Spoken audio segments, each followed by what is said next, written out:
Gente, meu nome é Alícia e hoje eu vim para gravar outra receita para vocês. Dessa vez é de pão.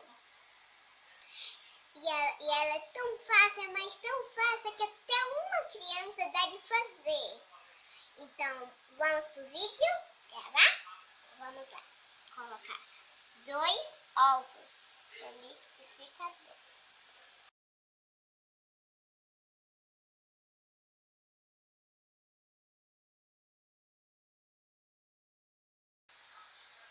Gente, eu também coloquei meia xícara de óleo.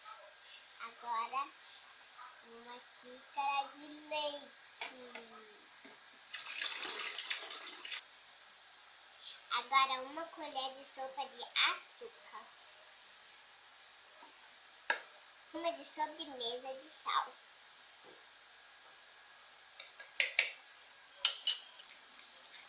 Agora, o fermento de pão.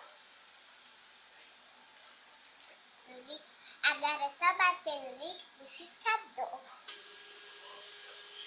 Gente, eu já bati e agora dentro dessa bacia tem 3 xícaras dessa de trigo.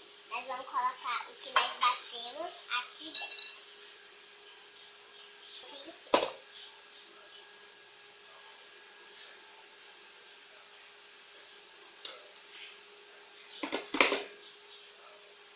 Agora vamos mexer. Ela tá um pouco pesada. E tá.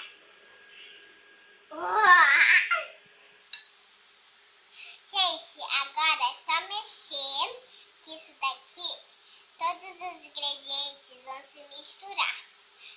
Agora eu vou colocar dentro dessa forma de pão que a mamãe untou pra mim. Gente, agora eu já coloquei dentro da forma e já passei o papel filme por cima. Eu vou esperar ele aquecer, aí vou mostrar, aí depois eu volto para mostrar para vocês. Gente, olha como esse pão cresceu, tanto, mas tanto, chega que quase derramou e a mamãe teve que tirar e colocar em outra forma.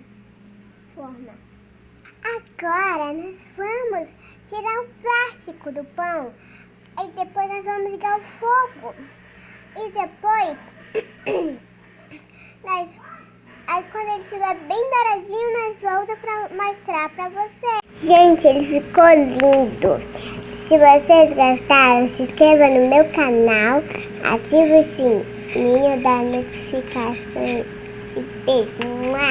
Tchau!